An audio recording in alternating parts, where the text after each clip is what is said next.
Saya tidak peduli siapapun Anda. Anda pernah bermaksiat, Anda pernah berbuat salah. Kita manusia yang tidak luput dari dosa. Tapi saya ingin berikan tawaran dari Al-Quranul Karim. Quran surah keempat An-Nisa ayat 100, posisi paling kiri sebelah bawah. Pernah ada orang berbuat maksiat yang tak terlukiskan. Ada seorang yang pernah bunuh orang. Bunuhnya bukan 1, 2, 100 orang. Tak terlukiskan bilangannya.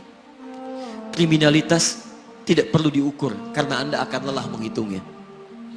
Ketika Allah berkenan memberikan hidayah kepadanya, Masya Allah. Dan hidayah selalu terbuka pada siapapun sepanjang ia mau mengambilnya sebelum nyawa sampai di kerongkongannya. Tiba-tiba datang ia pada seorang alim dan berkata, saya ingin berubah. Alim ini kemudian menyampaikan pada orang dimaksud, Anda bukan berarti tidak bisa menjadi orang baik. Hanya Anda tinggal di lingkungan yang tidak mendukung Anda jadi baik. Keluarlah dulu dari tempat itu. Pergilah ke majlis ilmu si fulan, tempatnya ada di sana. Datang ke sana, belajarlah, dan Allah akan bimbing Anda berubah dari keburukan menjadi orang yang terbaik. Didengarlah nasihat alim ini. Berangkatlah orang dimaksud, menempuh perjalanannya. Tiba-tiba Masya Allah, belum sampai ke tujuan, di pertengahan jalan, konon disebutkan lebih sejengkal, tiba-tiba maut datang menjemputnya. Thumma yudrikul maut. Apa yang terjadi? Langkahnya dihitung sebagai ibadah.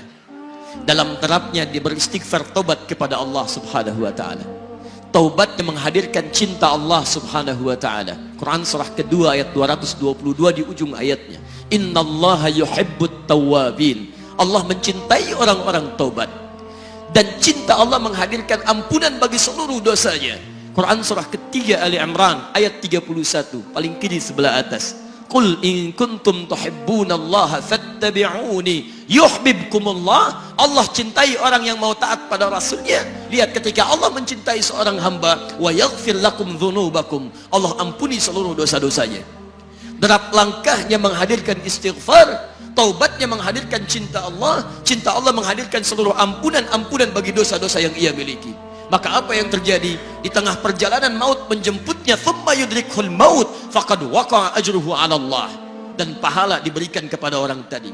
Di jalan, maaf, maut datang, taubat diterima, dosa diampuni, dan amalan didapati dengan derap langkahnya. Maka apa yang terjadi? Thumma yudrikhul maut faqad waqa'a ajruhu 'ala Allah. Pahalanya dituliskan oleh Allah, dakhalal jannah, kata Nabi, masuk surga orang ini. Anda bisa bayangkan, pernah bunuh orang 100 orang, mabuk tak terlukiskan, kriminalitas tak perlu dihitung. Ketika dia mau bertobat, datang ke majlis ilmu, Masya Allah, meninggal di tengah jalan, kata Nabi, dakhalal jannah. Bertobat diampuni dosanya, derap langkahnya ada pahalanya, dakhalal jannah. Turun ayat untuk melukiskan tawaran yang sama kepada kita. Wa may yuhajir fi sabilillahi yajid fil ardi muraghaman katsira was'a.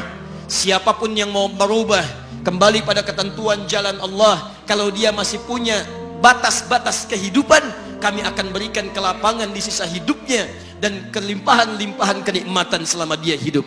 Wa may yakhruj min baitihi muhajiran ila Allahi wa rasulih. Namun bila ada di antara mereka baru ingin berhijrah, ingin berubah jadi lebih baik dalam pandangan Allah dan Rasulnya, tiba-tiba thumma yudrikul maut, baru keluar dari tempat dia tinggal, belum sampai ke tempat dia belajar, datang maut menjemputnya, faqad waqa'a ajruhu 'ala Allah.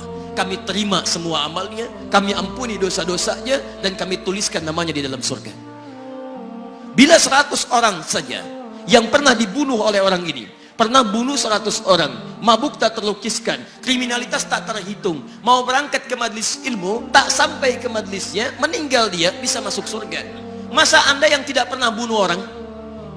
Ada yang pernah bunuh orang di sini? Boleh angkat tangan? Ada polisi di sini, langsung saya sampaikan insyaallah. Anda gak pernah bunuh orang, Anda tidak pernah mabuk, Anda tidak pernah berbuat kriminalitas seperti orang dulu. Salah, wajar, tapi pintu tobat terbuka untuk kita semua. Masya Allah, bedanya dengan orang tadi belum sampai ke majlis ilmu, Anda sudah hadir di dalamnya, langsung di rumah Allah, diberikan tempat yang terbaik, dan kita akan belajar. Kalau dengan semua ini belum mempermudah Anda ke surga, dengan cara apa lagi Allah mesti mengantarkan Anda ke surga? Kalau dengan duduknya Anda di sini belum mau juga bertobat, dengan cara apa lagi Allah harus membimbing Anda bertobat? Kalau dengan seperti ini belum juga Anda taat kepada Rasul, dengan cara apa lagi Allah mesti meyakinkan Anda untuk taat kepada Rasulullah SAW? Karena itu teman-teman sekalian, mari kita pelajari ilmunya, dan dengan ilmu itu akan membimbing kita insya Allah kembali kepada Allah sampai mengajak keluarga kita ke surga insya Allah.